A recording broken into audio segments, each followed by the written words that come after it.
right, so we're back on Breaking Dawn, and we're just about 5 minutes away from your overview clock. And for the next 10 minutes, we're going to chat with Seth Wywill aboard, and we're going to deal with bias. So, yes, people, bias. It's not a disease. Well, maybe it is. Bring in Seth now. It could be a disease, you know, bias. Well, good morning, good morning. Morning, man. What's up? So, I told them we were going to talk about bias. I said it's not a disease. So cognitive bias. Yes, but then again, maybe it is a disease. Cognitive bias. It's actually natural to have biases. Right. It's quite natural. It's part of being human. It's just that, you know, there are different types of biases. You have two types. You have the conscious and unconscious biases. So conscious bias is like, let's say, in my case, because I understand certain things with nutrition and health, I deliberately would not eat certain things because I understand the impact that it have on the body. So that would be a conscious bias, all right? But an unconscious bias, or what is known as a cognitive bias, that one is there. That's a systematic error of thinking, right? And so it affects how we process information and how we perceive others, and even how we make decisions. So it can lead to irrational thoughts or behaviors. Now, a lot of people suffer from that, but a good way to help with such is to start to be able to identify them. So the more you learn about cognitive bias, or what we call unconscious bias, it can help you mitigate allowing them to affect you. Now, all biases aren't harmful, but some can be. Right? Okay. So having a bias may not always lead to something negative, but it can be. But just to understand why biases come about is because I've mentioned this many times. Your brain doesn't really like thinking is a lot of work. I mean, we take in a lot of data.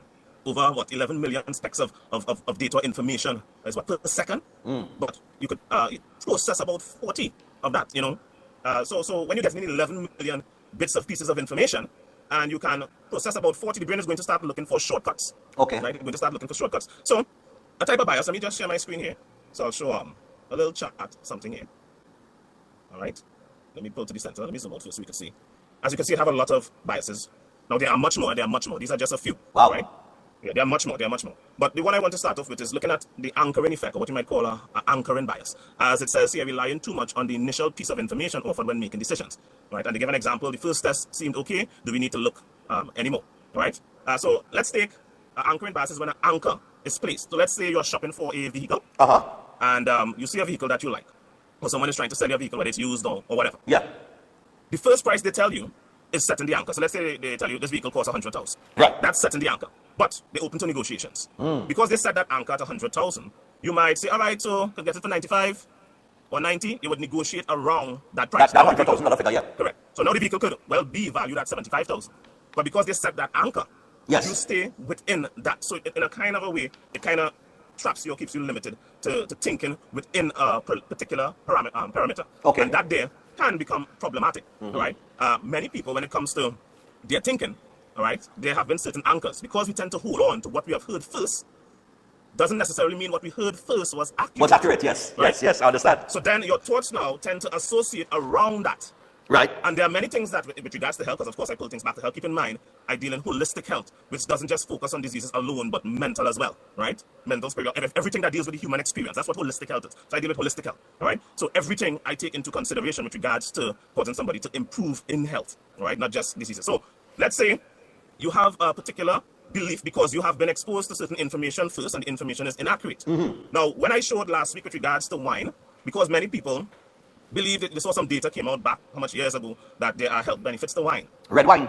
Yeah, it was red wine. It was wrong. There's no health benefits to any form of alcohol, none whatsoever, right? And because they got that information, when that information was discovered to be due to involving corruption and whatnot, that information people heard first, so they held on to it. Right. And keep in mind, one could have multiple biases as well. So then you have confirmation bias. If I scroll down here, you'll see confirmation bias, focusing on information that only confirms existing preconceptions. Right? So you want to believe that there are health benefits to alcohol, so you would only look at information that confirms that points in that direction, yeah. Even if that information is wrong. Yeah. So your first set of information could be wrong, which could anchor your thoughts. And then you have a confirmation bias because you want to believe that.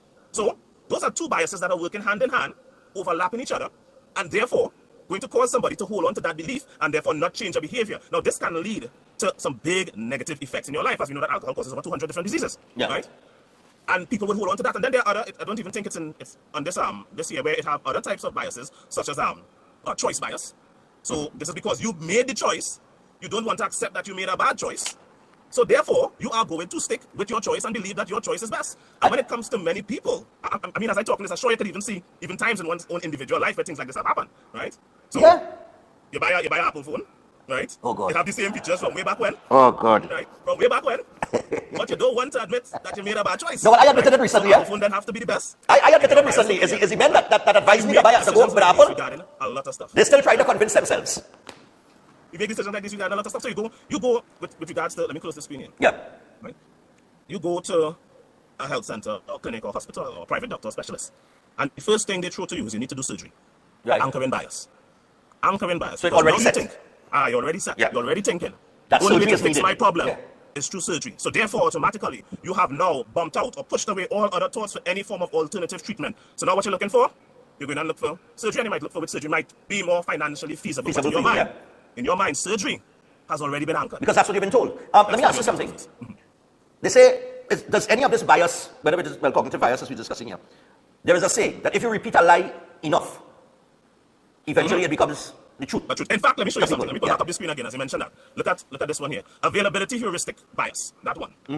Overestimating the importance and likelihood of events given the greater availability of information. So as they put here, it says, I saw something very similar to this on LinkedIn or let's say Facebook or social media. We need to take it seriously. So let me show you an example of this here. I'll show you an example from the US. For example, terrorism. Right? Big problem in the US. Right. So people have, they have that fear that they might die from a terrorist attack. Not knowing you're 55 times more likely to die from a TV dropping on your head than a terrorist attack. Right. Right? So terrorism, you're fearful of that in the US just using their statistics. So you might think, you know what? I need to depend more on the police officers and whatnot. But you're 130 times more likely to die from police in America than a terrorist attack. Right. But which one is portrayed more in the media? Right? So Yeah. the terrorist attack being portrayed more at that point in time, like so let's go back 9/11 time, whatnot, right? That is what people have been pushed to focus on. So therefore they are thinking that is the more pressing issue. Let's take Trinidad and Tobago for instance. Oh, Lord. Right now the focus is on crime. Yes. Crime is the focus, the murder tool.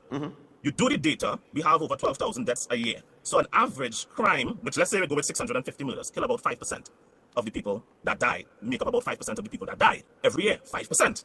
So we focus on the 5%, so that now becomes the major issue. That's the thing that people are most afraid of. But the major killer in Trinidad at over 66%, meaning over 8,000 deaths a year, right, roughly, is non-communicable diseases. Right? But that is not the focus, right? Usually they don't really sell, you put that, don't really sell. For instance, the only time that was pushed and focused was when they reclassified everything else and called it COVID.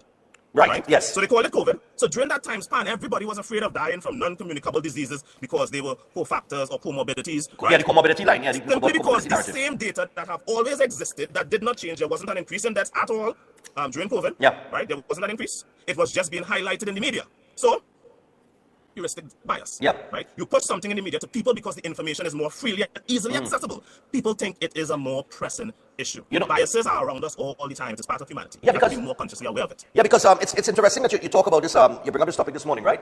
Just before we run out of time, because, we talk about so many issues on the program, and so many times I have seen, and you mentioned the police, right? And they will tell you, we know that, okay, let's say you have 500 murders, right, at the end of July. They will come and tell you that, well, that's 10 less than we had last year. So in other words, focus on the 10 less now, not the fact that we have 500, right? So it's just that's their kind of control tactic, but it's ineffective because we have a lot of other media outlets that would be showcasing and just focusing on itself. And this is my point. This is the point I'm coming to. So they use these spin, right? And I want people to understand this. Politicians use these strategies. Oh, of course. So when breaking down statistics, they will use the statistics that would best suit their narrative. So this is where people now end up with one part of information coming at them because they would have been told, right? Right. So we've been told that the economy is doing well, but they will use statistics to drive that point home. But in reality, you know that you're paying more for things that you were paying years ago. So how could the economy be doing well when you're paying more money out of your pocket today than you were yesterday? What I want to say though, you have to look at if their statistics are accurate. Because that's the next which thing. Which most people don't. Right, and that's the thing, because statistical data is much more concrete than someone's opinion. All right, now during COVID, we had where they had a lot of, we had which was the doctor, Heinz or something of the sort, was on television. Yeah, with the graphs. They were showing the bar charts and pie charts and whatnot, and the graphs and so forth. Now remember, I did send in freedom of information request, and you yourself also sent in freedom of information. And we never got. But they did not have that data. So what they were showing as statistics were falsified information. Yeah. Right? So the statistics was not accurate because they made it up. Right? I mean, I've had the documents to show. Right? So they made it up in order because some people are more academically inclined and they would go for statistics. So you want to appeal to the class of people that are, I would say, more intellectually tactical, right, where they would look at data and statistics and so forth. But if that statistical evidence or data is inaccurate, then it would also fool people, right? And then during politicians utilize something called bandwagonism as well. So you have bandwagonism, which is where once the majority of people doing it, other people would jump onto it. And we have seen that with taking a jab. Right? Get more people to take it, and more people are going to agree to take it because that is what the masses are doing. All right. So these are many ways. Once you are aware of these cognitive biases, right,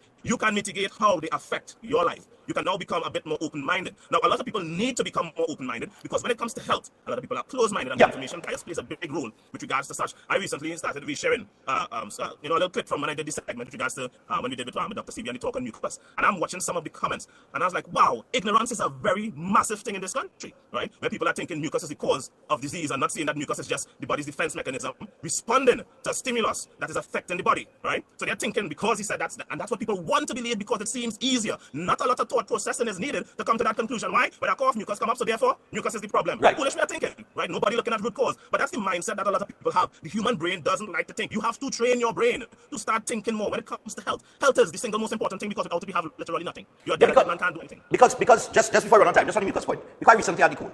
Came back from Miami with the cold, right? And you would get a dry cough, right? That dry cough, together with maybe a slight fever or whatever the case might be, whatever the symptoms are then. Once you have a dry cough, nothing is coming out, right? Yeah. You just cough, you're just coughing. Now, a few days after, as the cold goes along, you're going to start coughing now, and you're going to feel the mucus coming up out of your system, right? And I mean, what you're saying is logical, it's common sense, right? Because now my body is getting rid through the mucus of what would have been causing you to feel ill. Right, because that has to be an immune system response. Correct. This is all right. So now we need to get rid of this, which will come up in that form. Right? Exactly. So it's not the mucus that causes it to be ill. That is the body's way of getting rid of or transporting what was causing it to be ill out of the system. Right. But if you don't know this basic information, you're going to think, look at the mucus coming up, the eyes. And then there are different stages to mucus. Correct. By color. Correct. By the color. Right. By the color. So when it starts to get whiter.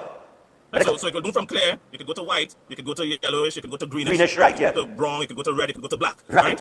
So it goes through the phases, and each phase tells you something different. Right. It tells you something different. I am suspecting here that the lighter it gets means you're coming to the end of the... Yeah. Right. Yeah. So it's people have to understand. And like I said, what you're saying is logical because there is a reason why when you eat, that food goes through your digestive system, and then it has to come out. Correct. Right? You have a whole process, yeah? It have a whole process, including the purpose of acids and everything in your body. The acid is there to break down certain things that pass through your system, right? In order for it to come out. But there's a reason why it has to come out. Right? I didn't hear you clear, you cut off just now. No, I'm saying there's a reason why when you eat, it has to come out. Yeah. Right? So it doesn't stay in your system. Eventually breaks down and has to come out. You have to release.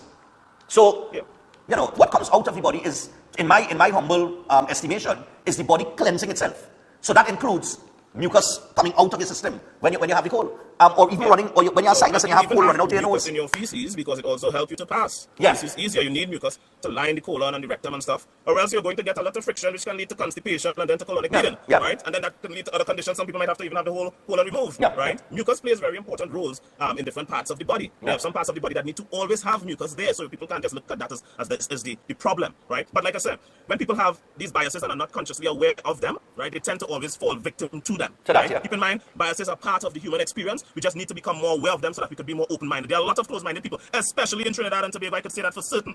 There are a lot of closed-minded people. We are one of the sickest nations in the world, Stefan. And people still believe that they know what is best for the health. No, the data shows we don't. That we don't, right? It's true. We don't, right? What you're thinking, your grandma's recipe or your push recipe or the plant in the bag that you go and take and boil, you don't even know how much damage you're causing to yourself. So did I mention before how tea came about? How tea came about? It was an emperor in China that was boiling water and a breeze blew and a leaf fall into his water. It's boiling water. And he drank it and he liked it. And he drank it and he liked it. Right? Yeah.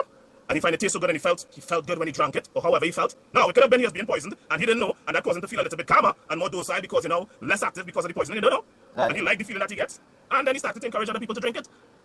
Tea, right? The perfect drink is water. Well, I learned, well, water is natural and water is cleansing system better than anything else. Yeah, people don't know. So ignorance is bliss, but of course, like I mentioned, my people are destroyed for lack of knowledge. Right? All right. So cognitive bias. All right, nice man. Seth, thanks a lot, man. We'll chat again, man. Thanks for having me. So next week, for sure. For sure, yeah, man. Yeah. I like that one, man. I never learned about Tina. I said, all right, cool, man. All right, take it easy, man. All right, so that is my audience side. I like that one on the TV. I don't got to research that. I got to research. I don't read about that. Anyway,